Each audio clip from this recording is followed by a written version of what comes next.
o seu nome louvarei.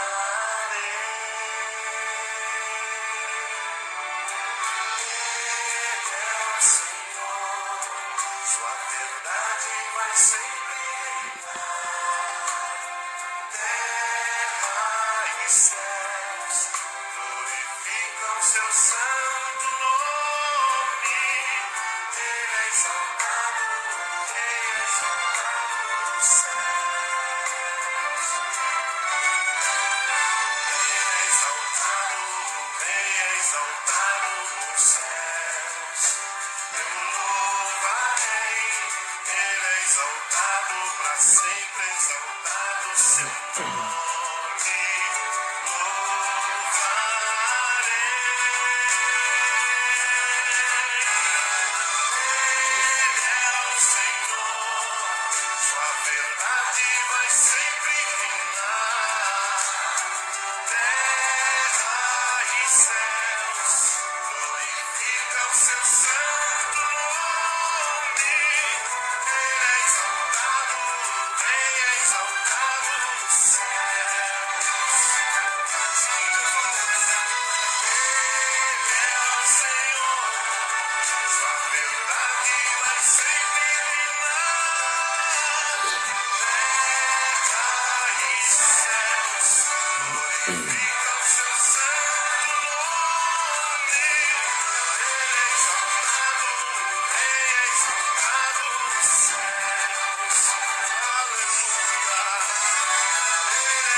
Amém, meus irmãos. Que Ele seja exaltado todos os dias em nossas vidas, né?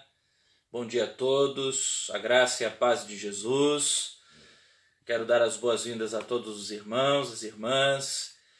Que Deus possa nos abençoar nessa live de estudo bíblico, onde daremos continuidade aos nossos estudos, onde se tudo tivesse dentro da normalidade, estaríamos estudando tais lições nas nossas classes de EBD. Só que, diante de tudo que tem acontecido, né, irmãos? Hoje já é o 11º domingo seguido em que a gente está sem nossas atividades presenciais no templo, né?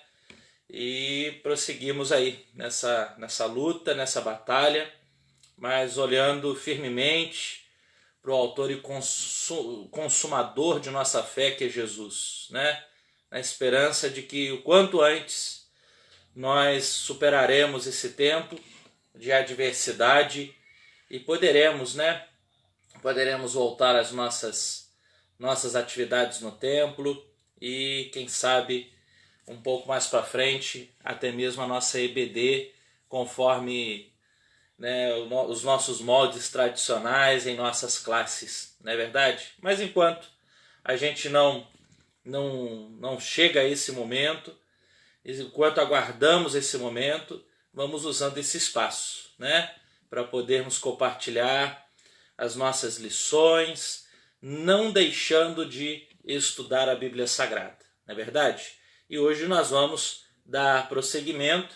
Chegamos hoje à lição de número 10 e nós vamos falar hoje sobre a resistência às heresias, ok? Mas antes convido você a fecharmos nossos olhos, falarmos com o nosso Deus, orando a Ele, pedindo a Ele que Ele possa nos abençoar, pedindo a Ele que Ele possa nos direcionar, pedindo a Ele que o seu Santo Espírito, que é espírito de entendimento, que é espírito que nos concede discernimento, possa nos guiar a toda a verdade. E vamos pedir isso ao Senhor. Convido você de onde está, fechar os teus olhos, colocar-se na presença do Senhor, para juntos buscarmos o santo conhecimento das Escrituras. Pai, aqui estamos na Tua presença nessa manhã, reunidos, não do jeito que a gente gostaria de estar reunidos, Senhor. Nosso desejo era que pudéssemos nos reunir presencialmente, compartilhando do calor da comunhão. Entretanto, Senhor, sabemos que por hora não é possível, mas te agradecemos mesmo assim, que mesmo nesse espaço virtual podemos comungar da mesma fé e podemos, Senhor, buscar o conhecimento da Tua palavra. E nós agradecemos a Ti por isso. Agradecemos a Ti porque temos essa ferramenta onde podemos nos comunicar e compartilhar a palavra do Senhor, compartilhar o conhecimento das Escrituras. Por isso, nós clamamos ao Senhor nessa manhã. Venha sobre nossas vidas, venha sobre as nossas mentes, levando cativo o nosso entendimento até a Tua santa presença.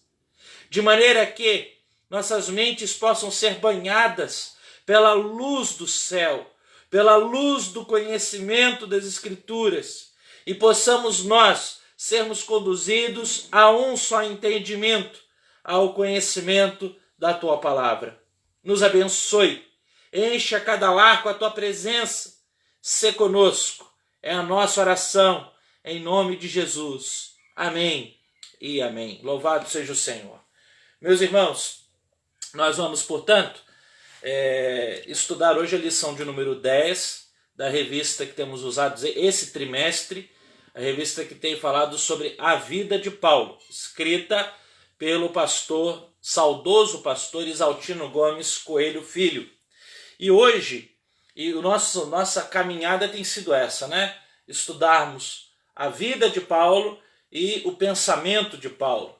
E hoje nós chegaremos a uma faceta da vida de Paulo que é muito interessante, que é a resistência às heresias. Esse é o título da lição de hoje, e se você tem aí no seu celular, no seu notebook, enfim, se você tem, você pode acompanhar então na revista digital a lição de número 10. E o texto proposto pelo pastor Isaltino como texto base ou o texto para início de conversa é 1 Coríntios, capítulo 2, versículos do 6 ao 20. 1 Coríntios 2, do 6 ao 20. Meus irmãos, outra coisa que, enquanto você procura o texto bíblico, o único anúncio que eu quero fazer nesse momento, em que durante o dia vou explicitar melhor no nosso grupo de WhatsApp da igreja e logo mais à noite na nossa live, que na verdade hoje à noite é o encerramento do mês da família, né? Dessa série de mensagens Papo de Família, eu tenho sentido no meu coração, arder no meu coração, o desejo de convocar a igreja, a nossa igreja, a segunda igreja, a um tempo de jejum. Ok, meus irmãos? Então, durante o dia eu vou explicitar isso melhor, mas já vão se preparando, a partir de amanhã iniciaremos uma série de 21 dias de jejum e oração. Então a nossa intenção é essa, nós temos 21 dias de jejum e oração em favor de nossas vidas espirituais, em favor de nossa consagração na presença do Senhor, em favor de nossa igreja, em favor de nosso país. Tá bom? Então já vão aí se preparando para nós termos esses 21 dias de propósito, de jejum, de oração, se assim Deus permitir. Ok, meus irmãos? Então nós vamos à leitura, 1 Coríntios 2, do 6 ao 16, que diz o seguinte: Entretanto, expomos sabedoria entre os experimentados, não porém a sabedoria deste século, nem a dos poderosos desta época, que se reduzem a nada. Mas falamos a sabedoria de Deus em mistério, outrora oculta, a qual Deus preordenou desde a eternidade para a nossa glória. Sabemos sabedoria essa, que nenhum dos poderosos deste século conheceu, porque se a tivessem conhecido, jamais teriam crucificado o Senhor da glória. Mas como está escrito, nem olhos viram, nem ouvidos ouviram, nem jamais penetrou em coração humano o que Deus tem preparado para aqueles que o amam. Mas Deus nolo revelou pelo Espírito, porque o Espírito a todas as coisas perscruta, até mesmo as profundezas de Deus. Porque qual dos homens sabe as coisas do homem, senão o seu próprio Espírito que nele está? Assim, também as coisas de Deus. Ninguém as conhece, senão o Espírito de Deus. Ora, nós não temos recebido o Espírito do mundo, e sim o Espírito que vem de Deus, para que conheçamos o que por Deus nos foi dado gratuitamente.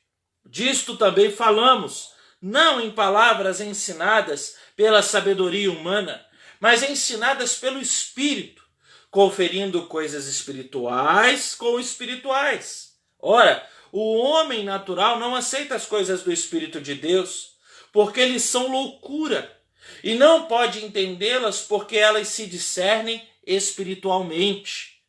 Porém, o homem espiritual julga todas as coisas, mas ele mesmo não é julgado por ninguém. Pois quem conheceu a mente do Senhor que o possa instruir? Nós, porém, temos a mente de Cristo. Amém. Meus irmãos, ao falar sobre esse tema, a resistência às heresias, nós iniciamos a nossa lição dizendo que um dos méritos de Paulo foi certamente tirar o cristianismo do casulo do judaísmo e torná-lo uma fé de dimensões universais. O evangelho, como disse Jesus, ele seria o vinho novo que precisaria de odres novos. Jesus mesmo diz que o vinho novo não pode ser colocado em odres velhos. Um odre velho não tem a estrutura para suportar a fermentação de um vinho novo. Por isso Jesus vai dizer, pegando uma imagem muito conhecida da época e da cultura judaica, dizendo que vinho novo coloca-se em odres novos, de maneira que o odre novo ele vai se expandindo conforme a fermentação do vinho novo. E Jesus, na verdade, ao usar essa metáfora dos odres velhos, odres novos, vinho e o vinho novo, ele está, na verdade, falando sobre a nova aliança. Ele está dizendo, olha, a nova aliança não vai caber dentro da estrutura da velha aliança. A nova aliança, o evangelho, não vai caber dentro da estrutura judaica. Vai haver uma ruptura. Se tentarem colocar o evangelho dentro do judaísmo, o judaísmo vai estourar, vai explodir, vai rachar. Foi isso que Jesus quis dizer. Então ele já estava dizendo o seguinte, olha, se atentem para uma coisa, a nova aliança extrapola o judaísmo. A nova aliança não cabe dentro do judaísmo. Foi isso que Jesus quis dizer. De maneira que ele vai dizer que o evangelho seria o vinho novo que não caberia dentro das estruturas arcaicas do judaísmo, que era comparado como odres velhos. Paulo, ele foi escolhido por Deus para esta missão. Quando a gente vê o chamamento de Paulo lá em Atos capítulo 9, Jesus já tinha deixado bem claro para ele qual seria o caráter do seu chamado. Ele teria que fazer o evangelho chegar aos gentios, ou seja, extrapolar os limites da geografia e cultura judaicas e chegar aos gentios. De maneira que o próprio Paulo foi entendendo isso na caminhada. E ele mesmo dizia que ele era o apóstolo dos gentios. E Paulo foi um homem que lutou fortemente contra os que queriam judaizar o evangelho. A gente vê isso a partir de Atos capítulo 15, que daqui a pouco, quando nós falarmos sobre os judaizantes, nós vamos ler que desde o início Paulo lutou contra aqueles que queriam fazer o evangelho retroceder aos limites da religião judaica. Paulo entendeu, meus irmãos, que o evangelho era algo novo, mas que continuava a revelação dada aos pais, mas que descontinuava do judaísmo. Paulo entendeu isso, que o evangelho era algo novo, que dava continuidade à revelação dada aos pais, dado aos patriarcas, dado aos profetas, dado aos judeus, mas que em um certo momento ele tem uma descontinuidade com o judaísmo. Portanto, o cristianismo, como olhado pela ótica e pela perspectiva religiosa, ele obviamente tem heranças no judaísmo, ele tem uma herança judaica. Tanto é que falamos muito da tradição judaico-cristã, porque nós temos raízes no judaísmo, nós não estamos negando isso. O cristianismo nasce num berço judaico. O Messias, o nosso Senhor e Salvador Jesus Cristo, ele veio, ele se encarnou, ele se fez carne como um judeu. Isso a gente não nega. Mas só que há um momento em que há uma ruptura com o judaísmo, porque o evangelho não cabe dentro das estruturas arcaicas do judaísmo. Há uma progressão. Então, o evangelho, de certa maneira, ele continua a revelação, ele há uma continuidade da revelação dada aos pais, aos judeus, mas também há uma descontinuidade a partir do momento em que o evangelho se revela em sua plenitude. Ele não cabe mais dentro do judaísmo. Meus irmãos, Paulo, ele é um misto de evangelista. Quando nós vemos a vida de Paulo, lemos sobre ele, percebemos a vida de Paulo, a gente percebe que Paulo era um misto de evangelista, ou seja, um homem tomado pelo evangelho e que propagava o evangelho como poucos, um pregador da palavra, era um missionário, um homem que tinha um coração em missões, um homem que tinha um coração na missão de Cristo, de maneira que planta diversas igrejas, supervisiona diversas igrejas. Paulo foi um eminente teólogo, um homem que sistematizou como poucos a revelação dada pelo Senhor Jesus. Ele mesmo vai dizer que a ele foi revelado várias coisas pelo próprio Senhor Jesus. Um grande teólogo, um homem que sistematizou a revelação do Evangelho para nós. Um homem que trouxe mais claramente algumas coisas que não estavam tão claras nas narrativas dos Evangelhos ou do livro de Atos, e até mesmo pelas epístolas de outros apóstolos. Paulo também pode ser considerado um grande apologista. E o que era um apologista? Um apologista era alguém que defendia uma ideia, não somente o que era, mas o que é. Alguém que defende uma ideia verbalmente ou de maneira escrita. No caso, Paulo ele é visto como um apologista ou apologeta nessa perspectiva de fazer a defesa da sã doutrina, a defesa da revelação de Cristo, a defesa da fé evangélica. E quando eu falo fé evangélica, não estou falando da fé evangélica no sentido evangélica como a gente conhece hoje, de um segmento do cristianismo. Não, falo de fé evangélica no sentido da fé pautada nos evangelhos, ok? A fé pautada nos evangelhos. Portanto, Paulo ele era essa mistura de evangelista, missionário, teólogo, apologista, um homem que tinha uma pregação muito bem definida e que não permitia a sua distorção, expressando-a claramente. Quando a gente lê, por exemplo, a primeira epístola de Paulo aos Coríntios, Paulo ele tem um embate forte com aquela igreja, no que diz respeito a desmascarar os falsos apóstolos que estavam infiltrados dentro de Corinto. De maneira que ele vai ser veemente, ele vai realmente confrontar os ensinos equivocados de tais apóstolos.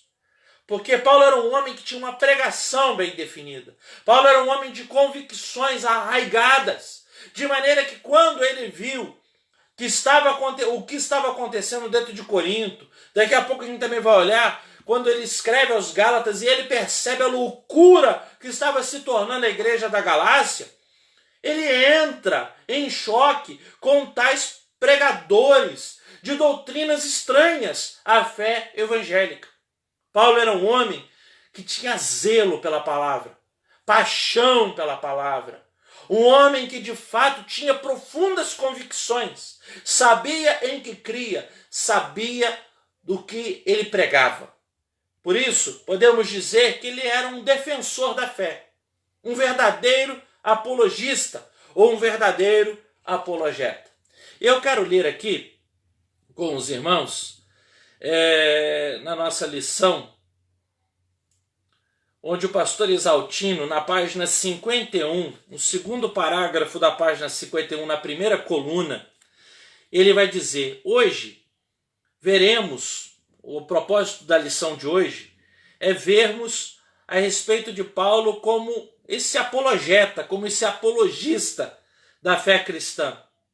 Nossa época, diz o pastor Exaltino, é de condescendência, isto é uma época onde a gente aceita muito passivamente qualquer coisa que nos é dada ou transmitida como ideia, certo? E ele vai dizer: o politicamente correto impõe concessões que desbotam o evangelho. É difícil hoje afirmar convicções. E este autor, no caso ele está dando um próprio testemunho, ele vai dizer que ele tem lido obras teológicas em que se fala muito do olhar do outro. Obviamente, um eufemismo, ou seja, uma tentativa de aliviar, um eufemismo para dizer que a opinião do outro vale tanto quanto a nossa. Se for opinião, sim, vale mesmo. Mas se o olhar do outro for fora da Bíblia, está torto. Qualquer olhar fora da ótica bíblica está errado. Por isso, é oportuno ver a postura de Paulo diante das heresias e aprender com ele. Ou seja, o pastor Exaltino está dizendo o seguinte: nós vivemos um tempo de muita condescendência. Ou seja, de extrema tolerância com certos pensamentos. Nós aceitamos muito passivamente o que nos é dado como informação, por exemplo. E tem muito pouco hoje em dia do pensar crítico. Muito pouco. Você vê, hoje nós vivemos no Brasil um fenômeno que... Vivemos no Brasil apenas não, né? Mas no mundo. Um fenômeno que é o fenômeno das fake news, por exemplo. Né? O que são as fake news? São notícias falsas. E as fake news têm aumentado cada vez mais, desde o advento das redes sociais, especialmente com o advento do WhatsApp, as fake news elas são cada vez mais produzidas. E sabe o que a gente percebe? É que as pessoas elas recebem essas notícias em seus celulares e elas não têm olhar crítico para tais notícias. Elas recebem como verdades absolutas. Qual é o nosso papel ao recebermos uma fake news? Nosso papel é podermos investigar. É a gente poder ir conferir se a notícia é verdadeira ou não. Mas o que muitos de nós fazemos? Nós recebemos aquela notícia falsa e logo a compartilhamos com outro. Para você ver a nossa condescendência com aquilo que é falso muitas das vezes. Nós recebemos uma informação e já logo passamos para outro como se aquilo fosse uma verdade absoluta. O mesmo acontece com ensinamentos no meio da igreja. Com ensinamentos que são aí propostos por vários pregadores ou supostos pregadores. O camarada fala uma coisa, a pessoa que ouve aquilo acha, poxa, aquele camarada ali é um pregador da palavra. Logo, ele é extremamente idôneo. Ele não vai falar uma mentira. Meus irmãos, nós não temos essa garantia. Qual é o nosso balizador para sabermos se aquela pregação que está sendo feita, ela é falsa ou não? São as escrituras sagradas. Da mesma maneira, quando eu recebo uma notícia falsa, eu tenho que conferir. E também eu não posso conferir, né, apenas num site de notícias ou no noticiário. Eu tenho que ir olhando em vários noticiários, em vários sites de notícia, até ter uma ideia global daquele tema, daquela informação. Mas as escrituras, nós temos uma fonte só. E temos que fazer como os bereanos. Quando Paulo pregava para os bereanos, qual era o comportamento deles? Eles conferiam com as escrituras para ver se o que Paulo falava tinha eco nas escrituras, tinha coerência, se de fato o que ele pregava tinha embasamento, fundamentação nas escrituras sagradas. O mesmo a gente tem que fazer.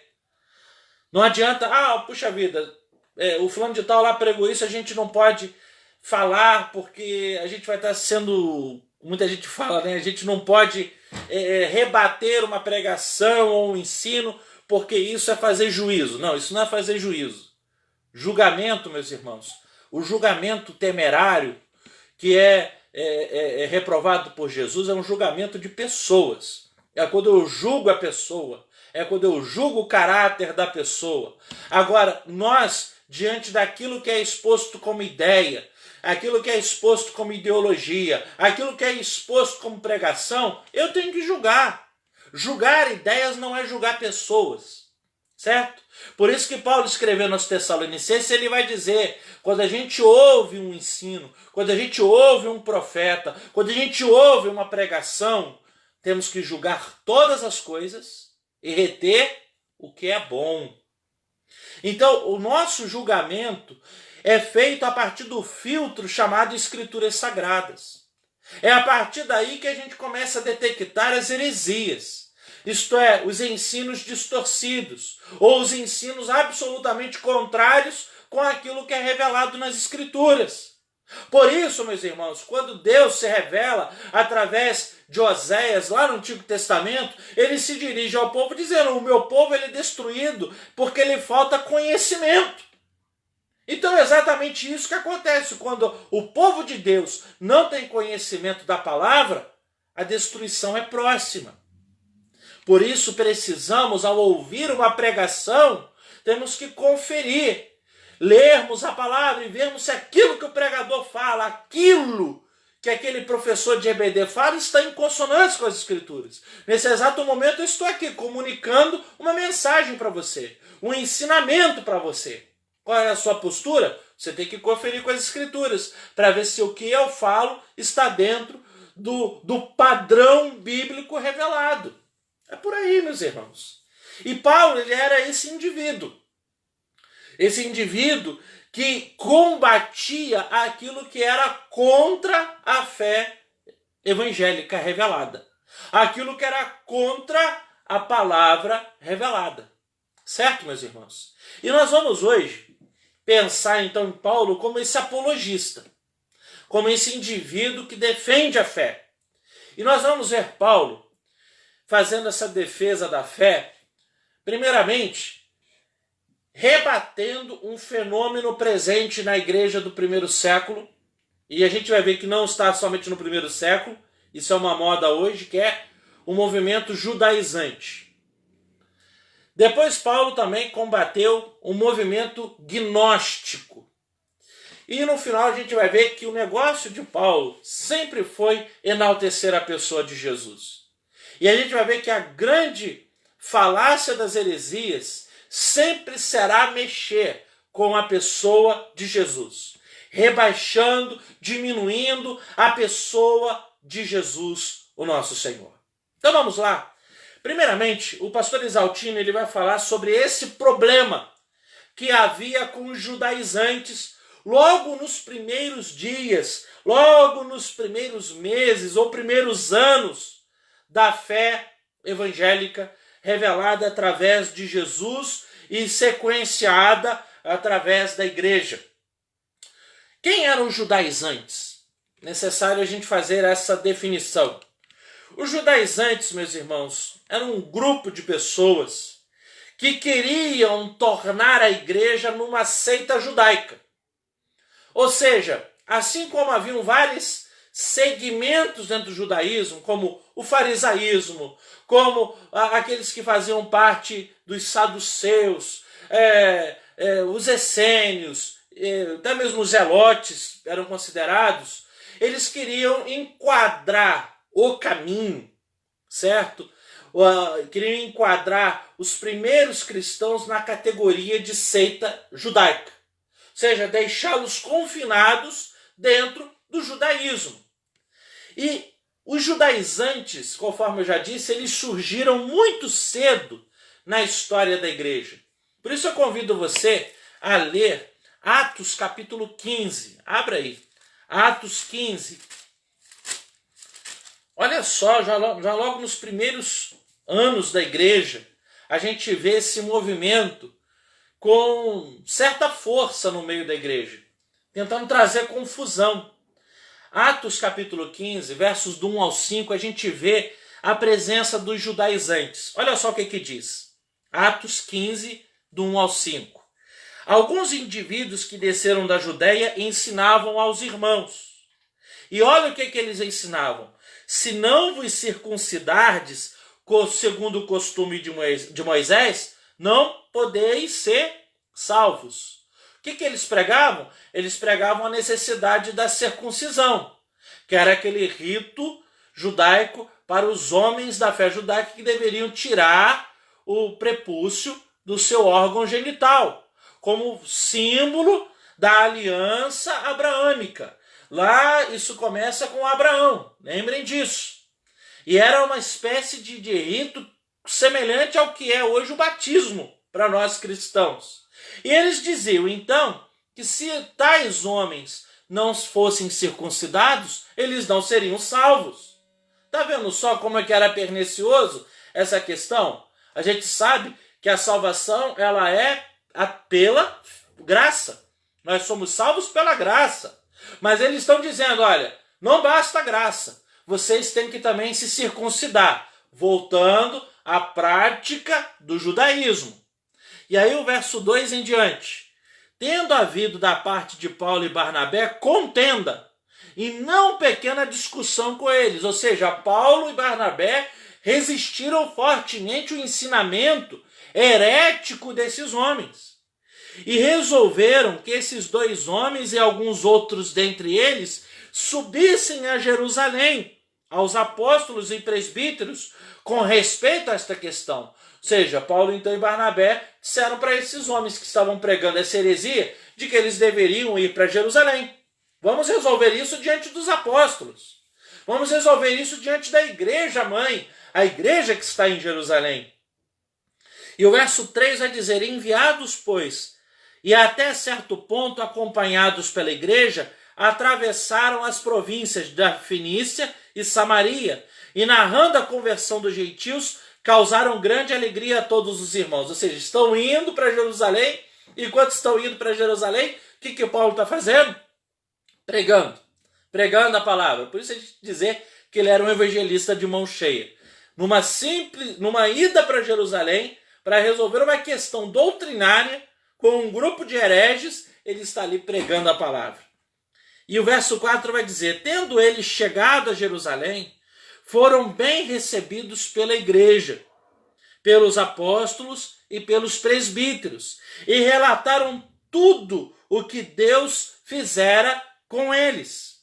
Insurgiram-se, entretanto, alguns da seita dos fariseus, que haviam crido, dizendo, é necessário circuncidá-los e determinar-lhes que observem a lei de Moisés. Então, qual era o objetivo desse grupo de fariseus que estavam infiltrados no meio da igreja? Eles queriam dizer que era necessário aos cristãos voltarem aos rudimentos da lei, guardarem e observarem a lei de Moisés, tal como o judeu deve fazer dentro do judaísmo, a ponto de ter que se circuncidar. Paulo leva essa questão para a igreja que estava em Jerusalém, para os apóstolos que estavam em Jerusalém, para os presbíteros, para a igreja que ali estava. E qual é a decisão que é tomada no decorrer do capítulo 15 de Atos? A decisão é que o evangelho, apesar de ter nascido no judaísmo, ele vai ser rompido oficialmente com o judaísmo aqui. De maneira que eles vão deixar claro, não tem como a gente ficar reduzindo a fé evangélica dentro dos limites do judaísmo. Não tem como a gente falou lá no início, odres, o vinho novo, ficar dentro desse odre velho. Não tem como o vinho novo do evangelho ficar dentro do odre velho do judaísmo.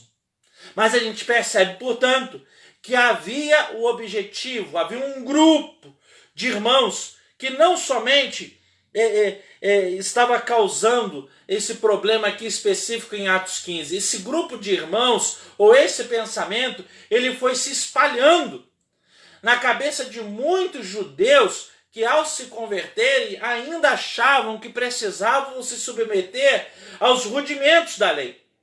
E eles começavam a ensinar e a confundir a muitas igrejas, a muitos cristãos, de que era necessário se circuncidarem, de que era necessário, por exemplo, um gentio que havia se convertido ter que passar pela circuncisão. Então era um grupo que queria judaizar a igreja, transformar a igreja numa seita judaica. Mas no intento de judaizar a igreja, esses judaizantes perseguiram Paulo por toda a sua vida. A gente percebe a hostilidade com que esses homens, essas pessoas trataram Paulo. Basta a gente ler o livro de Atos, basta a gente ver os embates que Paulo tinha com esses homens. De maneira que a gente percebe, quando a gente lê o livro, a Epístola de Paulo aos Gálatas, o estrago que os judaizantes fizeram dentro daquela igreja. E eu mencionei isso no início. E eu queria convidar você a lermos alguns textos de Paulo aos Gálatas. Abra lá, Gálatas capítulo 1. Gálatas 1, versículos do 6 ao 10. Olha só, Gálatas 1, do 6 ao 10. Por isso que Paulo vai dizer isso para essa igreja. Admira-me que estáis passando tão depressa daquele que vos chamou na graça de Cristo para outro evangelho, o qual não é outro, senão que há alguns que vos perturbam e querem perverter o evangelho de Cristo. Mas ainda que nós, ou mesmo um anjo vindo do céu, vos pregue evangelho que vá além do que vos temos pregado, seja anátema, isto é, seja amaldiçoado. Assim como já dissemos e agora repito, se alguém vos prega evangelho que vá além daquele que recebeste, seja anátema, seja amaldiçoado. A quem Paulo está se dirigindo aqui? Paulo está dizendo para a igreja, olha, tem uma turma perturbando vocês.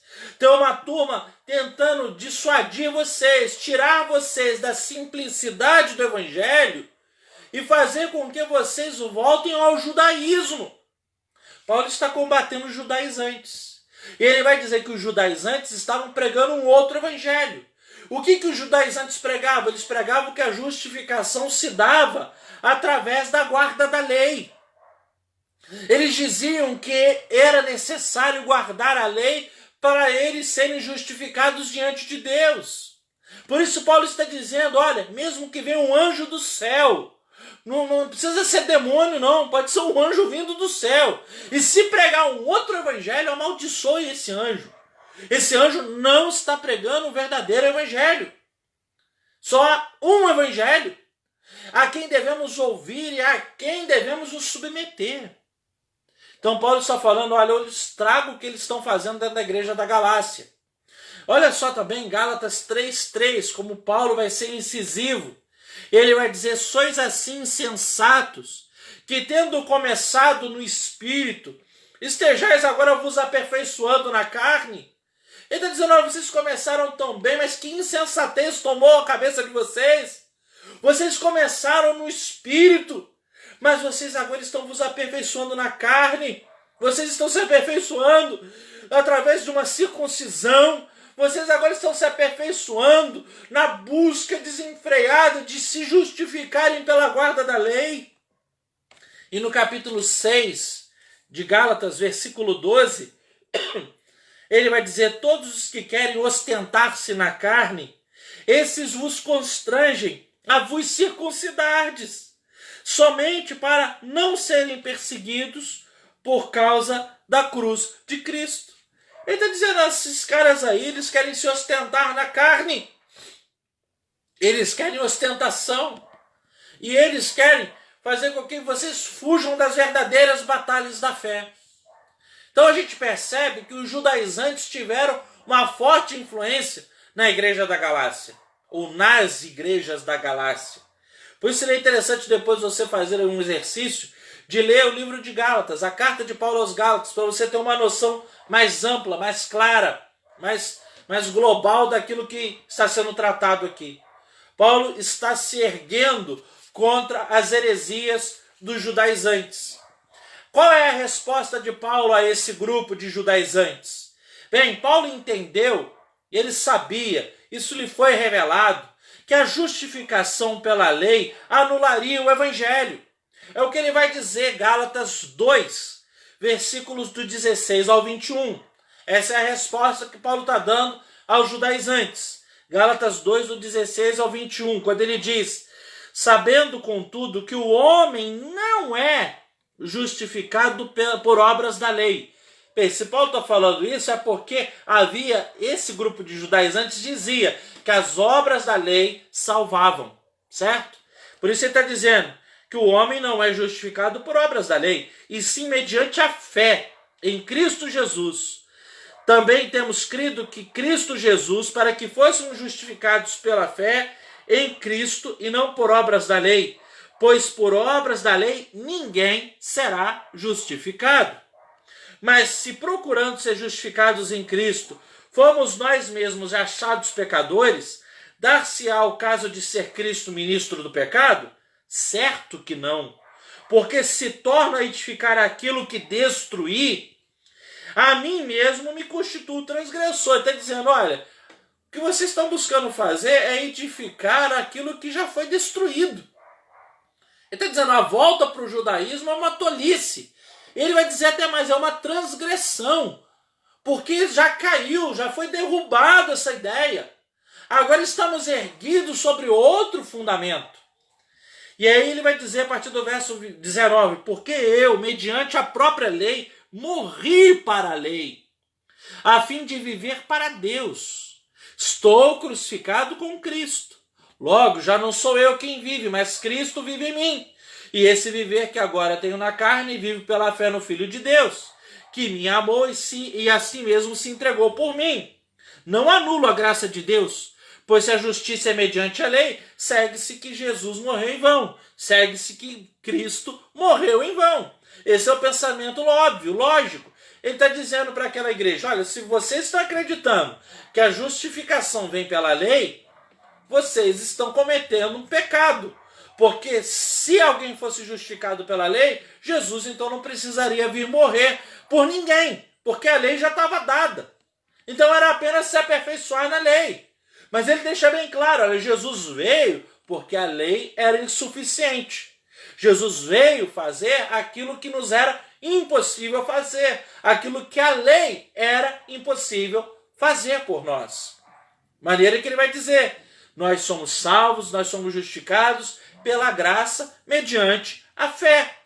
A justificação é pela fé em Cristo e não pela lei, meus irmãos, que é algo que a gente já estudou em lições passadas, inclusive numa lição específica sobre a questão da justificação.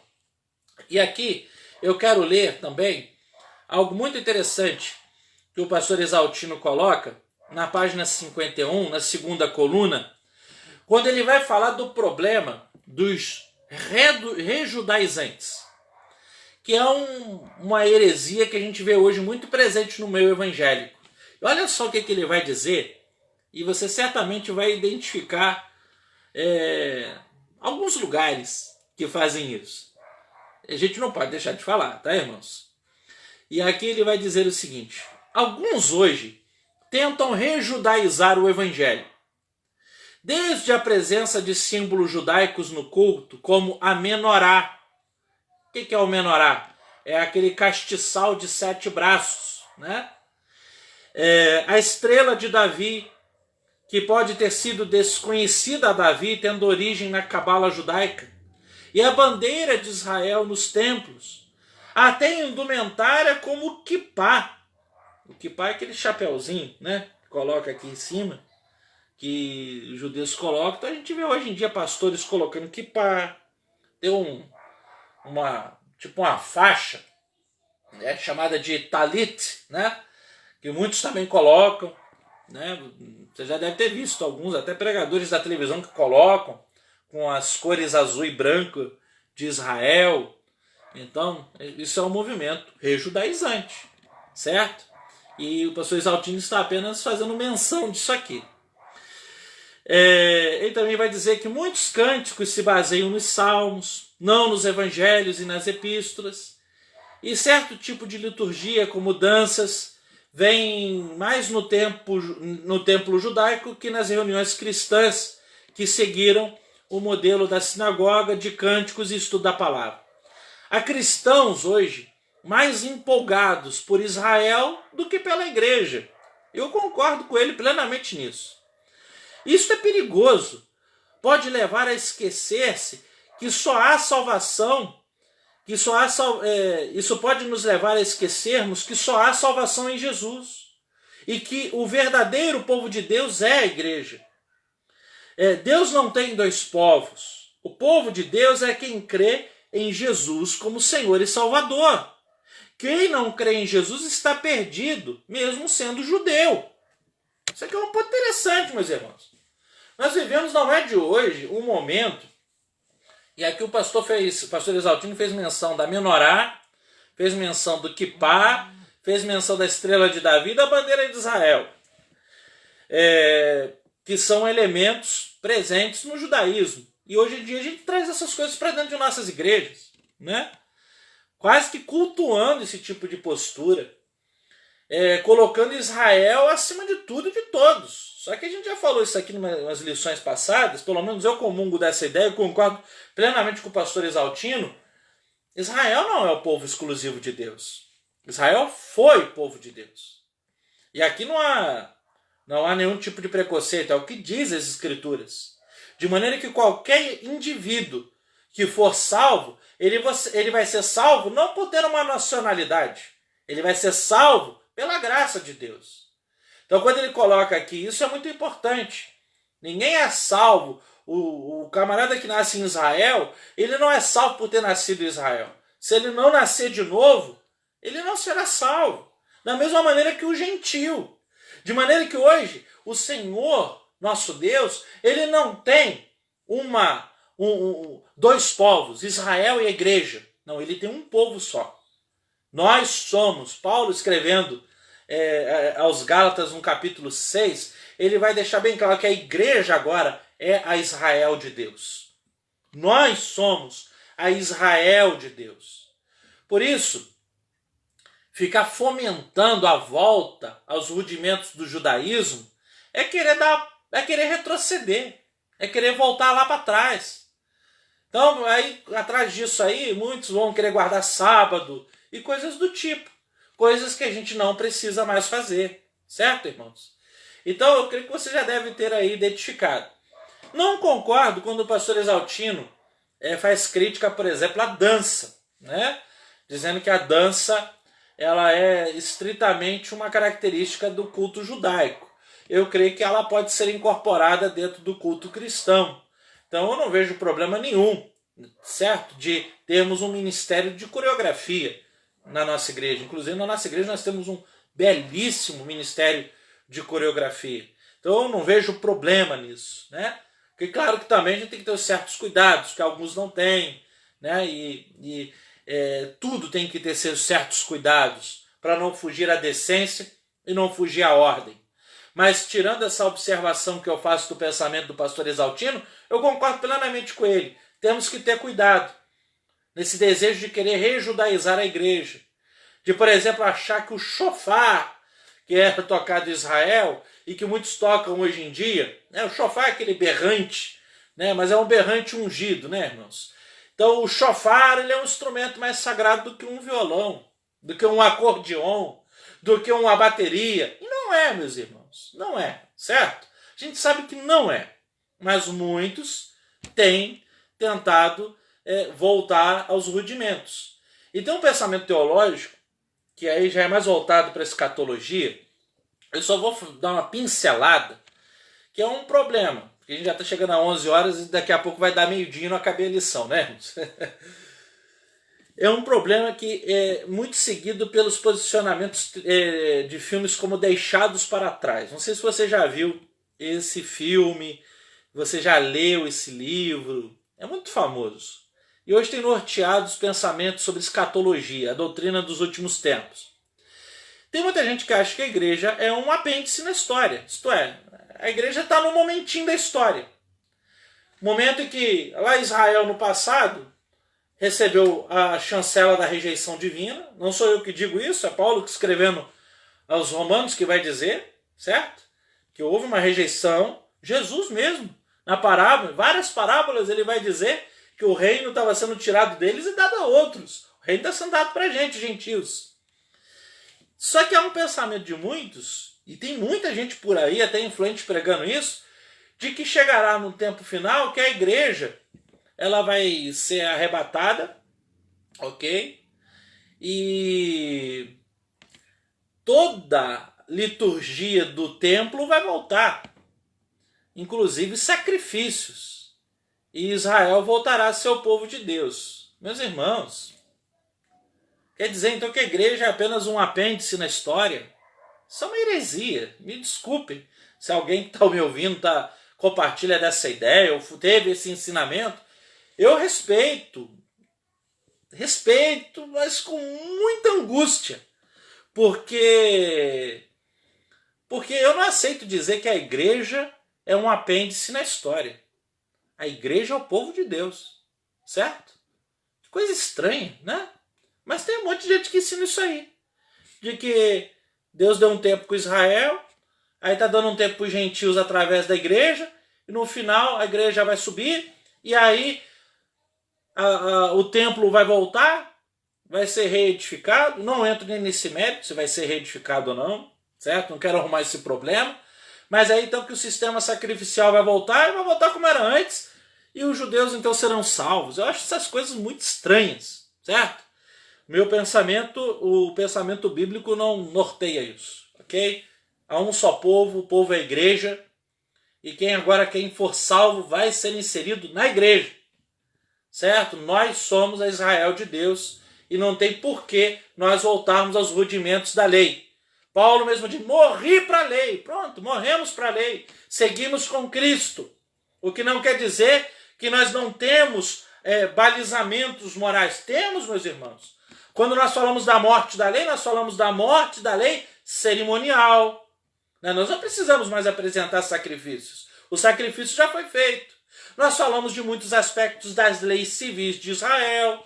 Nós não somos mais judeus. Nós não somos judeus, nós não vivemos em Israel daqueles dias, certo? Então, nós temos uma outra legislação. No nosso caso, a nossa Constituição, como cidadãos, é brasileira. Então não tem por que seguirmos as leis civis dos judeus, certo, irmãos? Que as leis civis dos judeus também eram uma repercussão do Código de Hammurabi, que eram as primeiras leis feitas pelos mesopotâmios, certo? Então, o que nós seguimos é a lei moral. A lei moral de Deus, essa é o que reflete a santidade de Deus. Então, nós a seguimos, ok? Então, quando falamos da morte para a lei, nós não estamos falando aqui do que muitos falam de antinomismo, né? Que nós somos contrários à lei, de que nós não temos lei. Não, nós temos. Nós temos balizamentos. Mas a gente entende que a gente não é salvo por obedecer à lei. Nós somos salvos para obedecer à lei de Cristo. Lei que é impressa em nossos corações. Não é algo de fora para dentro. É algo que o Espírito acaba imprimindo em nossa alma.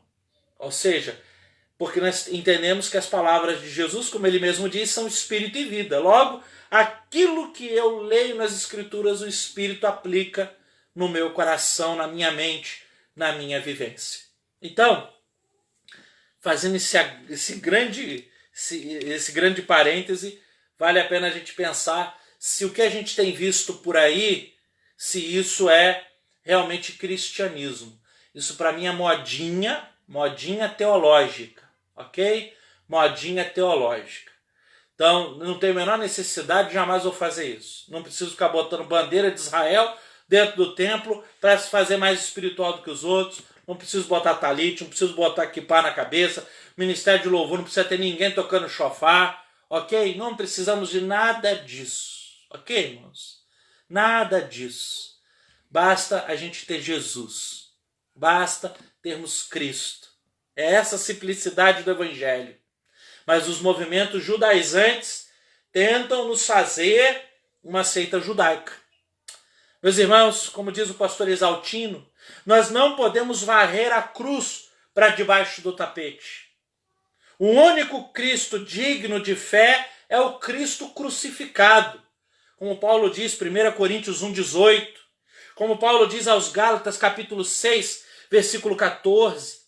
O nosso monte é o Calvário, não é o Sinai ou Sião.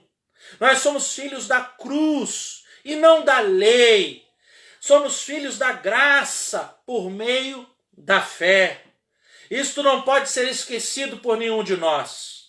Há cristãos que são inimigos, cristãos entre aspas, que são inimigos da cruz. E o seu fim é a condenação. É o que Paulo diz em Filipenses 3, versículo 18. Certo? Então Paulo bateu de frente com os judaizantes. E fica aqui o desafio. Não é pecado bater de frente com os judaizantes hoje em dia. Certo, irmãos? Nosso compromisso é com o Evangelho de Jesus. Não quer dizer que isso seja hostilidade a Israel. Ok? Não há antissemitismo, pelo amor de Deus. Não há nenhum tipo de maneira de nós renegarmos as origens do cristianismo em Israel. Muito pelo contrário. Nós entendemos que temos um berço judaico. Só que o Evangelho é o odre novo. E o odre é o vinho novo, que não cabe em odres velhos. Há uma ruptura. De certa maneira, a fé cristã tem uma continuidade com o judaísmo, no que diz respeito por encontrar suas raízes no judaísmo. Mas há também uma descontinuidade. Há aquela questão, né? Nós caminhamos até a cruz. A partir da cruz, não tem como a gente caminhar junto. O judaísmo fica ali, parado.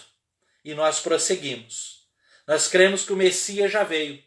Então não tem como andarmos de mãos dadas com o pensamento judaico. Certo, irmãos? Com o pensamento do judaísmo. De maneira que alguém, um judeu, para ir para o céu, tem que se converter a Jesus. E ele não vai ser melhor do que ninguém. Ele vai ser tão salvo como eu e você. Porque a cruz ela nivelou todo mundo. E nivelou por baixo. Né? Estamos todos nivelados, como diria o velho pastor, o querido pastor Ivênio dos Santos. Eu aprendi isso com ele. Ele dizia, nós estamos todos aos rés do chão. Isto é, à altura do rodapé. Nós estamos todos nivelados. Somos todos pecadores. E todos nós precisamos da graça de Deus. Precisamos do perdão do Salvador. Espero que tenha sido claro nesse longo ponto. Outro problema que Paulo enfrentou nos seus dias não foi apenas a questão do movimento judaizante. Paulo teve um problema também com o gnosticismo. O gnosticismo era um movimento esotérico. Na verdade, o gnosticismo ele tem sua origem na filosofia grega.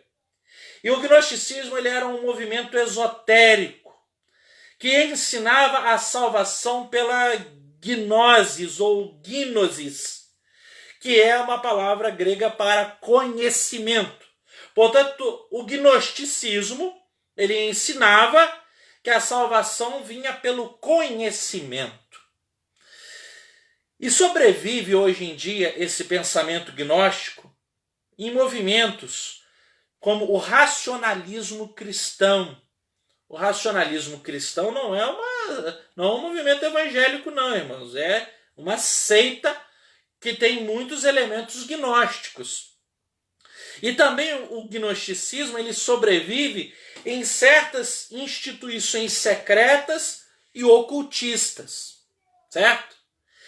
O gnosticismo ele combina misticismo com especulação filosófica, certo?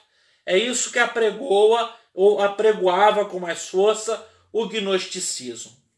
Os escritos antigos identificam Simão o mago, Simão o mágico, que aparece em Atos 8, do 9 ao 24, como um gnóstico. Escritos antigos identificam essa figura que aparece no livro de Atos como um gnóstico.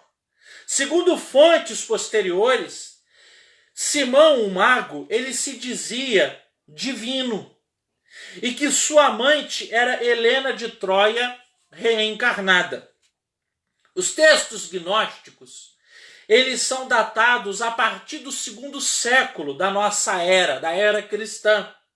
Mas o gnosticismo ele já existia nos dias do Novo Testamento. Nos dias do Novo Testamento. Só deixando bem claro que o cânon do Novo Testamento ele vai ser formado ainda no 1º século.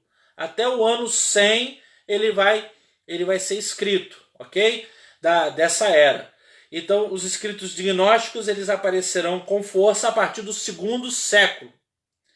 E as cartas de João, por exemplo, elas tratam mais detalhadamente do conflito entre a fé cristã e as heresias gnósticas. O que dizia? Quais eram as grandes premissas das heresias gnósticas? Primeiramente, eles negavam a corporeidade de Cristo. Isso porque eles eram baseados num pensamento: a matéria é má. A matéria não vale nada. Nesse ponto aí eu acho que há muito gnosticismo no meio da igreja, hein, irmãos? Quantos de nós achamos que a matéria não vale nada? Só que a fé cristã não ensina que a matéria não vale nada. A fé cristã ela nos ensina que nem tudo se resume ao material. E quando se trata, por exemplo, do dinheiro, a gente não pode amar o que é material, certo? O nosso alvo de amor não deve ser o que é material. Mas a gente não pode negar, a gente não pode dizer que a matéria é ruim. Mas o pensamento dos gnósticos era: tudo que é material é ruim, não presta. E por isso eles negavam a corporeidade de Jesus. Eles diziam: não, Jesus não pode ter vindo de carne, sangue, osso como a gente. A matéria é ruim. Ele não iria adotar essa matéria ruim. Só que as escrituras deixam bem claro: Jesus veio em carne. E esse pensamento negava a corporeidade de Cristo. Se eles negavam a corporeidade de Cristo, obviamente, eles negavam a morte de Jesus na cruz. Vai morrer como? Se ele não tinha corpo. Certo? Tá vendo só como que o pensamento era pernicioso? Se eles negavam a corporeidade, eles negavam a morte, eles também negavam a ressurreição de Jesus. Se não morreu, ressuscitado de quê? Certo? E se eles negavam a ressurreição de Jesus, eles negavam também a possibilidade de ressurreição nossa. Nos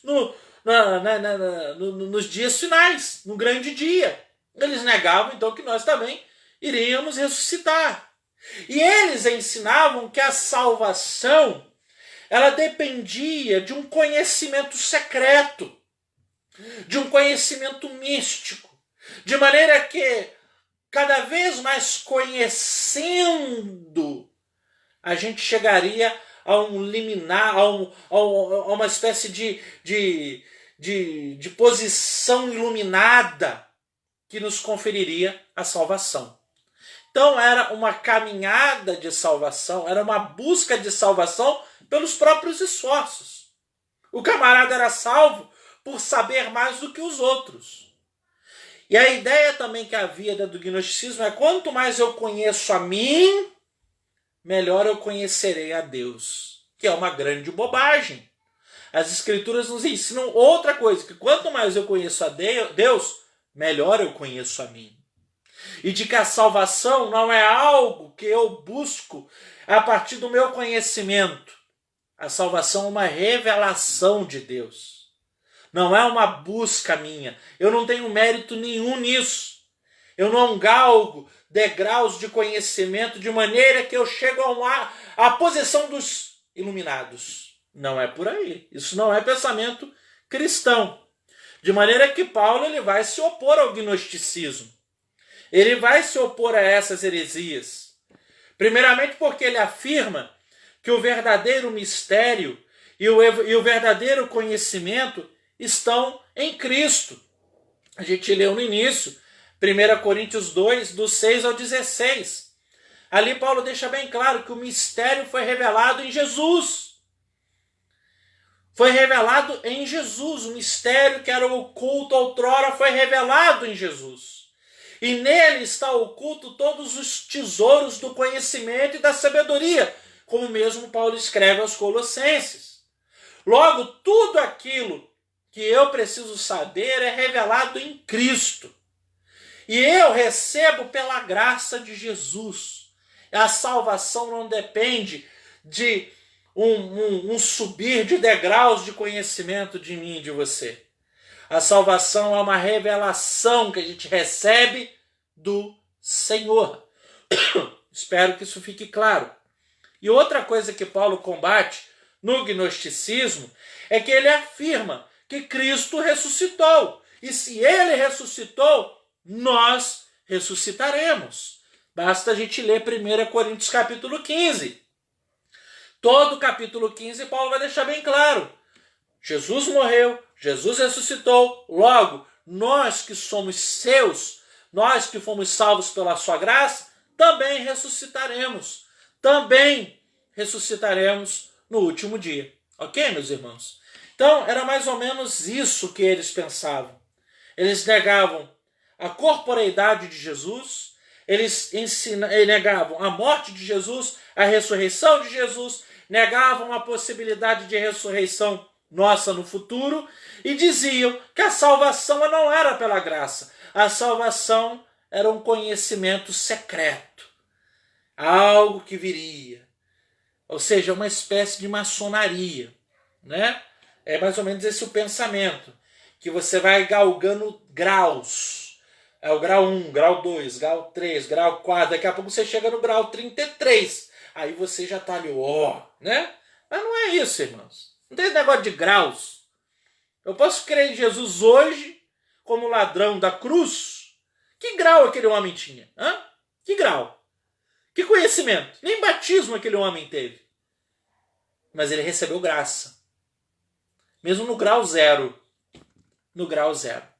Aliás, Jesus mesmo conta uma parábola que ele fala sobre isso. De um trabalhador que trabalha desde o amanhecer, outro que trabalha a partir do meio-dia, outro que já chega no serviço no final da tarde. A paga aos trabalhadores será a mesma. E Jesus está deixando bem claro isso. Independente de se eu ter mais tempo de casa ou não, isso não é condição determinante para a salvação. Todos nós seremos salvos pela graça. E não por estar em algum grau. Ok, meus irmãos? A gente não pode perder isso de vista. Lembremos do ladrão da cruz, que não tinha grau nenhum de iniciação na fé, mas recebeu graça, e isso é o que basta. E ele então ouviu do Senhor: hoje mesmo estarás comigo no paraíso. Mas, meus irmãos, o gnosticismo, alguns gnósticos, eles eram também que nós chamamos de docéticos. A palavra docético, que vai dar origem ao docetismo, que é uma ramificação do gnosticismo, vem do verbo grego doken. Doken significa aparecer, ser semelhante, ser uma aparição. E esses gnósticos que eram docéticos, eles diziam que Jesus não era carne, apenas parecia carne. Olha só. Para os gnósticos, Cristo, portanto, não morrera na cruz. E aqui eu faço questão da gente ler esse ponto, porque olha só o que diz 1 João. Vamos lá em João. É necessário.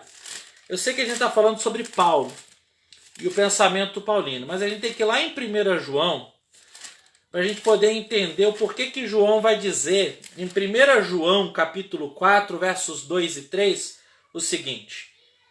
1 João capítulo 4, versos 2 e 3. Irmãos, já estou caminhando para o final, tá bom? Então, por favor, aguentem mais aí uns 13 minutos, tá bom? Para a gente poder concluir o nosso raciocínio aqui. 1 João 4, versos 2 e 3. Olha só o que João vai dizer. Nisto reconheceis o Espírito de Deus. Todo espírito que confessa que Jesus Cristo veio em carne é de Deus. Então, todo espírito que confessa que Jesus veio em carne, ele é de Deus. Mas olha só o que ele diz no verso 3. E todo espírito que não confessa a Jesus, que ele não que todo espírito que não confessa a Jesus não procede de Deus. Pelo contrário, este é o espírito de quem, irmãos? Do anticristo, a respeito do qual temos ouvido que vem e presentemente já está no mundo. Então, o espírito do anticristo, ele não confessa que Jesus veio de Deus e não confessa que Jesus veio em carne. É interessante que uma vez eu conheci um irmão que ele tinha esse pensamento docético, ele não acreditava que Jesus veio em carne, literalmente. E eu tive que conversar muito seriamente com essa pessoa. E eu falei com ele, meu irmão, qualquer espírito, qualquer indivíduo, qualquer pessoa que não confessa que Jesus veio em carne, esse está debaixo do pensamento, do ideal, da ideia do anticristo. Porque o anticristo, ainda que não tenha se manifestado numa figura histórica, numa figura pessoal, há um espírito do anticristo por aí.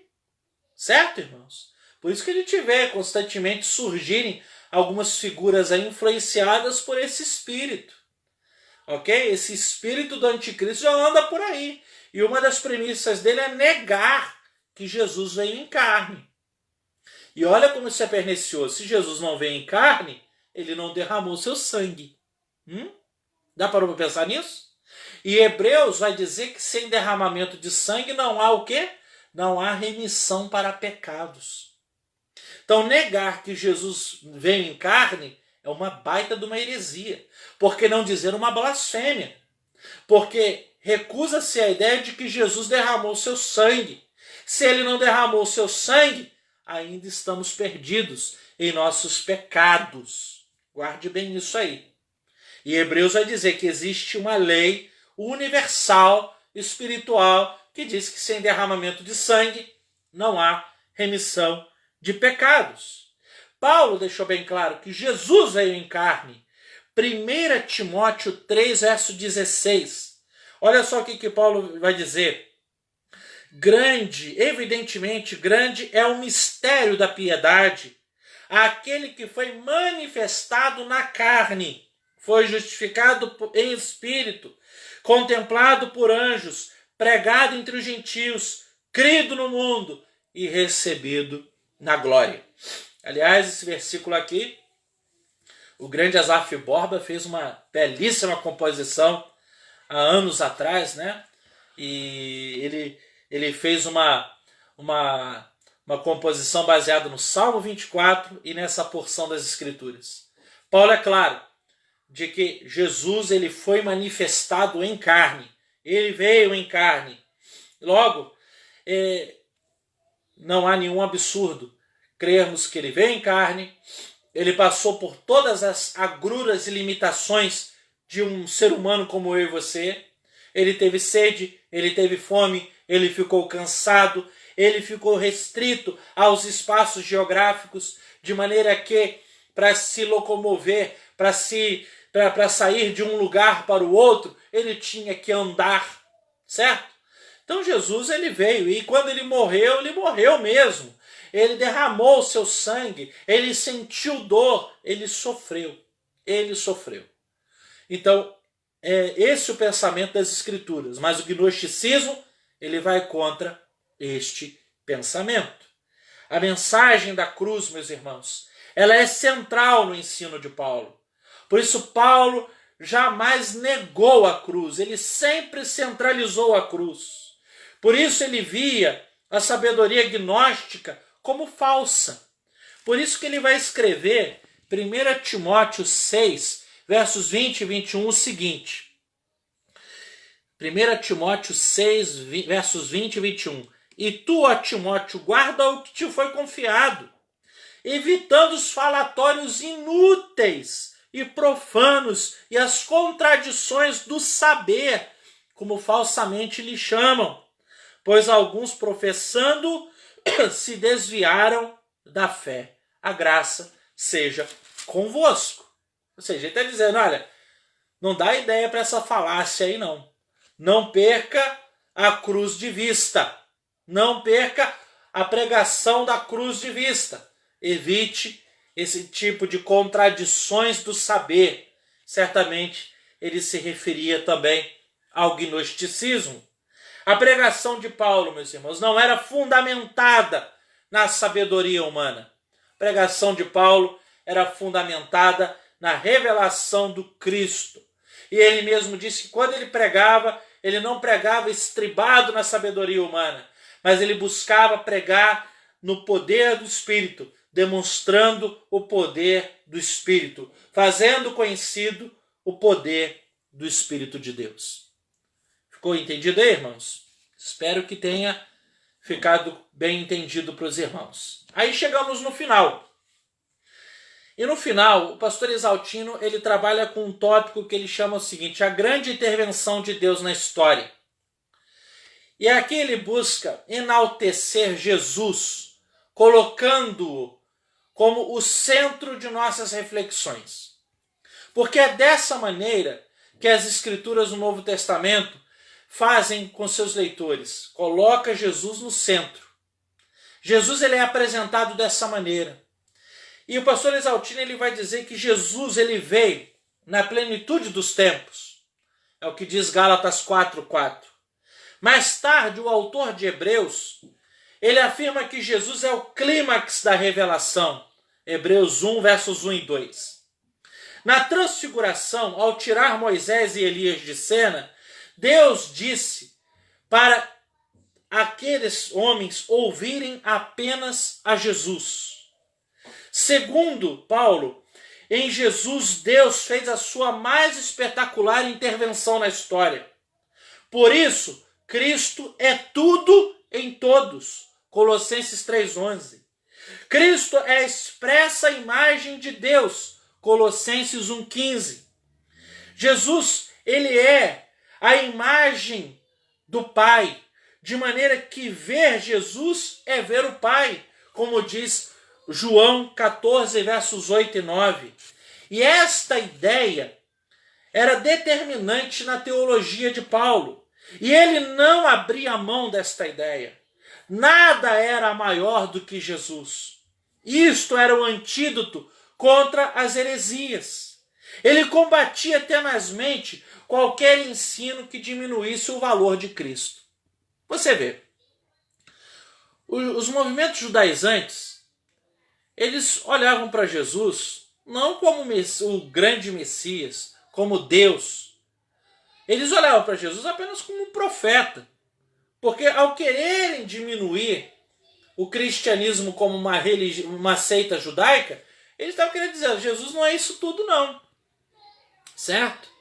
O gnosticismo diminuía a pessoa de Jesus, dizendo que ele não poderia ter se feito carne, porque ele não poderia ter se encarnado, que ele não poderia ter morrido numa cruz, que ele não ressuscitou. É só uma maneira de mexer com a pessoa de Jesus. E o pastor Exaltino está dando aqui um caminho das pedras. Você quer conhecer um herege? Um herege é aquele que vai distorcer a pessoa de Jesus, diminuindo Jesus, aglutinando a pessoa de Jesus conceitos estranhos, conceitos que nós não encontramos na Bíblia Sagrada. Então, tudo aquilo que diminui a pessoa de Jesus, pode ter certeza que por trás desse pensamento, por trás desse ensino, tem heresia braba. Pode ter certeza disso. E quer ver um pensamento muito comum hoje em dia? Que é um pensamento neopentecostal, que está tomando conta das igrejas hoje em dia de uma maneira profunda. Que o pastor Exaltino vai colocar aqui e você certamente vai identificar isso.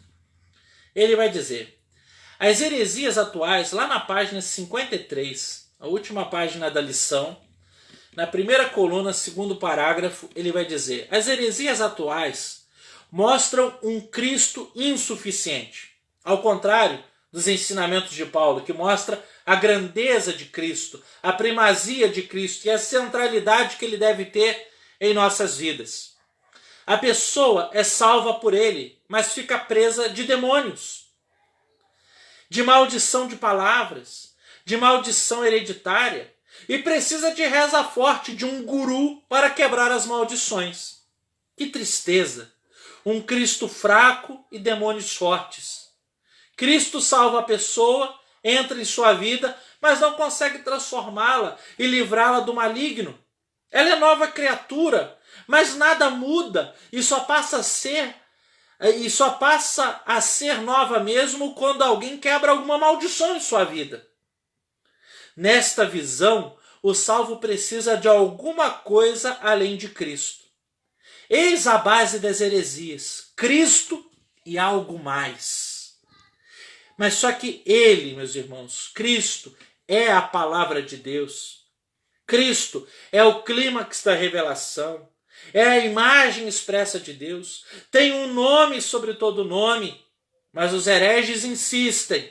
Cristo e os dons, como muitos fazem. Cristo e outra revelação, como foi o caso de Ellen White para o Adventismo. O caso do livro de Mormon para a Igreja de Jesus Cristo dos Santos dos Últimos Dias. E por aí vai, os escritos neopentecostais, as bulas papais, e por que não fazer uma meia-culpa às doutrinas batistas, e por aí vai, tá, irmãos? Precisamos recuperar a centralidade da pessoa de Jesus Cristo na vida da igreja. Ela é dele, ele a comprou, pastores e líderes não são seus donos, apenas tomam conta dela para ele, precisam pregar e ensinar sobre Jesus. Sua figura está desbotada em muito cântico, que fala dos sentimentos do adorador, mas não do adorado. Culto em que Cristo não seja o centro, cântico em que Cristo não seja glorificado, pregação em que Cristo não seja anunciado, é tudo problemático. Deve ser repensado. Concordo com o grande Exaltino. Outro dia eu estava falando, que pena que esse homem foi embora, meus irmãos. Esse homem, nesse tempo atual que a gente está vivendo, ele morreu em 2013. Esse homem seria uma voz em tanto, uma voz lúcida no meio dessa bagunça de ideologias que a gente está vendo a igreja inserida nesse atual momento da história. E quando ele fala desse ponto, dessa heresia que existe no meio neopentecostal e que está tomando conta de todos os arraiais evangélicos, isso faz a gente pensar. Eu, por exemplo, sempre adotei esse pensamento, que as pessoas acham que o camarada se converte, mas tem sempre uma maldição para ser quebrada depois. Eu falo, não, se o camarada se converteu, qualquer maldição já foi quebrada. Mas aí tem gente que ensina, não, pastor, o camarada precisa lá de uma oração forte, precisa ir para um retiro não sei das quantas, para poder receber lá uma iluminação maior, uma turbinada, entendeu? É mais ou menos isso o pensamento, precisa de uma turbinada. Isso é um pensamento herético, meus irmãos. Isso é pensamento novo na história. Quem que precisa de turbinada? Quem tem Jesus tem tudo. Aonde Jesus entra, demônios pulam fora. Aonde Jesus entra de verdade, maldições são quebradas. Porque ele levou sobre si os nossos pecados e a maldição da lei. Então como é que a gente fica aí acreditando? O cara se converteu, mas tem demônio ainda dentro dele. E aí ele precisa então da oração, a oração daquele guru. Na verdade, o que tem é um camarada lá, personalista. Aí fala, não, mas tem gente que caiu endemoniada. Mas não é mesmo, meus irmãos. Isso eu não duvido que tem um monte de gente que caiu endemoniada. Ah, mas o camarada era batizado. E daí? Você acha que tem gente que é batizado, que não é endemoniado? Tem um monte. Tem um monte de gente que é batizada, tem gente que é pastor, tem gente que prega, tem gente que ensina, que nunca se converteu, meus irmãos. A questão é que essa pessoa nunca se converteu. Ela abraçou a fé evangélica, teve um bom comportamento, aprendeu os cacuetes da fé. Não nego de que tenha tido uma experiência com Deus, mas jamais foi salvo. Aonde Jesus entra para valer, aonde há novo nascimento, não tem essa necessidade de turbinar, de passar pelas mãos de alguém que vai expulsar os resquícios de demônios. Porque isso é um pensamento que diminui a pessoa de Jesus, não é verdade? Esse negócio, acho que Jesus não conseguiu fazer a limpa toda não. Então a gente vai dar uma mãozinha para Jesus para limpar o resto do ambiente. Aí vamos lá quebrar as maldições. Ah, a maldição de uma palavra que foi liberada, disso, daquilo outro. Meus irmãos, aí sabe qual é o pensamento hoje em dia? Eu, por exemplo, como pastor que não vou nessa onda. Pastor é muito frio. Né? Pastor precisa de uma turbinada também. Pastor é muito tradicional. Pastor muito tradicional. Essas coisas assim. Não, meus irmãos, eu só tento olhar para as escrituras e ver como é que era a vida do pessoal. Você lembra do endemoniado Gadareno? Gadareno, meus irmãos, tem um encontro com Jesus, Jesus entra na vida dele, os demônios pulam fora. E horas depois, como é que esse homem está? Esse homem está sentado, banho tomado, vestido, perfeito juízo. E não precisou de turbinada. O que Jesus fala? O cara quer ir atrás dele. Jesus fala, não, você vai ficar aí e você vai testemunhar para os teus e falar como que Deus foi bom contigo, como ele teve misericórdia de ti. Jesus não teve esse negócio, olha, eu não consegui expulsar todos os teus demônios, não. Então a gente vai dar aqui uma segunda turbinada em você. Não tem nada disso, irmãos. Mas a gente vê hoje em dia. Isso aí está solto por aí. E isso deixou de estar reduzido aos ambientes neopentecostais para hoje estar presente em qualquer canto, qualquer igreja. Certo? E repito, a gente busca ser bíblico. Não, você é muito frio. Você ainda não entende das coisas do Espírito. Olha só o gnosticismo também presente. Você não tem uma revelação superior. E jamais quero ter. Eu estou satisfeito com as Escrituras Sagradas. Eu só quero aquilo que está nas Escrituras. O que vai além disso, disse Paulo, seja anátema. Então, meus irmãos, nós não podemos diminuir a pessoa de Jesus a tal ponto. Onde Jesus entra, há libertação. Onde Jesus entra, há conversão, há transformação. Não precisa de nenhum adendo, não precisa de nenhum adereço, não precisa de nenhuma turbinada. Claro, precisaremos conhecê-lo. Ninguém está negando aqui que precisaremos de discipulado. Se é a turbinada que a gente precisa, se há alguma turbinada que a gente precisa, ela se chama discipulado. Que não tem nada a ver com recebermos uma carga de poder. Mas é um processo onde o nosso caráter será talhado segundo Jesus Cristo, nosso Senhor. Portanto, o que nós como igreja temos que fazer é centralizar a pessoa de Jesus. Jesus tem que ser o centro das nossas agendas eclesiásticas, o centro da nossa pregação, o centro da nossa adoração, o centro dos nossos cânticos, o centro do nosso ensino. As heresias ou diminuirão Jesus, ou tentarão aglutinar a pessoa de Jesus a alguma coisa que não será necessária. E aqui eu encerro, agora encerro para valer, hein? a conclusão que o pastor Exaltino faz, onde ele diz que o antídoto às heresias é uma cristologia forte, isto é um estudo da pessoa de Jesus, da obra de Jesus, que seja forte. Se a pessoa e a obra de Jesus são bem enfatizadas, a igreja está vacinada. Se perder Jesus de vista, a igreja corre riscos. Por isso fazemos 3 observações. Primeiro, recuperemos o valor da cruz na fé cristã. Meus irmãos, aí ele vai citar: sim na cruz, sempre me glorio. Amarremos nossas igrejas à cruz de Cristo. Segundo, a igreja é um evento cristológico. Seu carro-chefe não é o louvor, nem o pregador, nem a sua eclesiologia. Cristo é a razão de ser da igreja. Certo, irmãos? E outra coisa, eu digo, o carro-chefe da igreja também não é o jovem, não é o adolescente, não é o idoso, é Jesus. Certo, irmãos? É a igreja para todos, e a igreja de Jesus. E terceiro, nada além do Novo Testamento. Cristo é o clímax da revelação. E no dizer de Lutero, Jesus é o cânon dentro do cânon. Ele é a chave para se entender as Escrituras. Sem ele, não há salvação nem entendimento. Cuidado com as heresias. As heresias estão soltas por aí. Por vezes, nós as ouvimos, nós as cantamos, nós as reproduzimos sem termos consciência.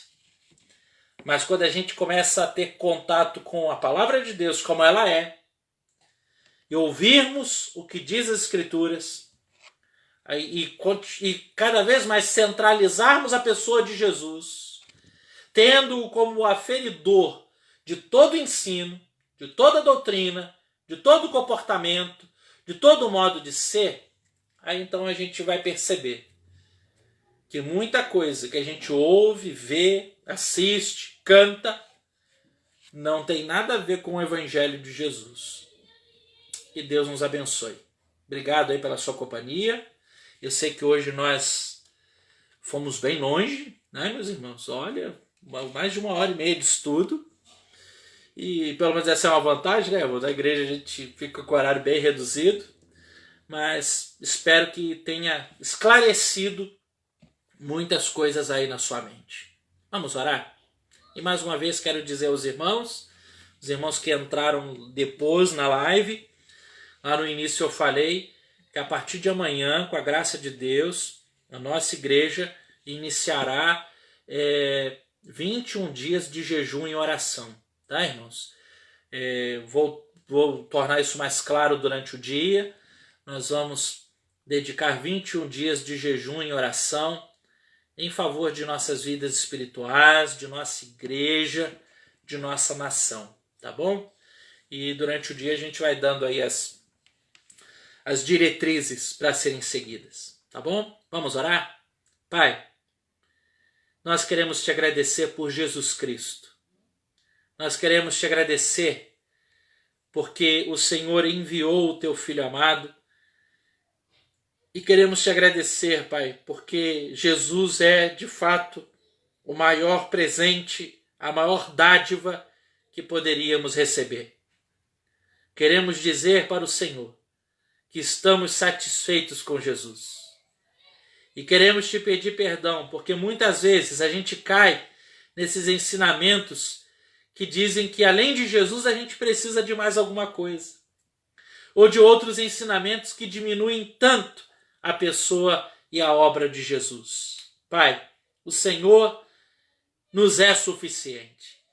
E nós te pedimos que a cada dia possamos também sermos movidos pela mesma convicção que movia Paulo. Por sabermos que o Senhor Jesus é o grande Deus. E por sabermos que a Jesus seja sempre toda a honra, toda a glória e todo o louvor. Nos abençoe, Senhor, para que jamais nos desviemos ou jamais nos iludamos com ensinamentos que nos desvirtuem da pessoa de Jesus. É o que te pedimos e oramos, em nome de Jesus. Amém e amém. Deus te abençoe, tá, meus irmãos? Obrigado aí pela companhia, obrigado pela paciência, e logo mais, se Deus permitir, 7h30, nós encerraremos aí nossa série Papos de Família, trazendo uma palavra para as nossas famílias. Grande beijo em todos, Deus abençoe a todos e fiquem na paz de Jesus.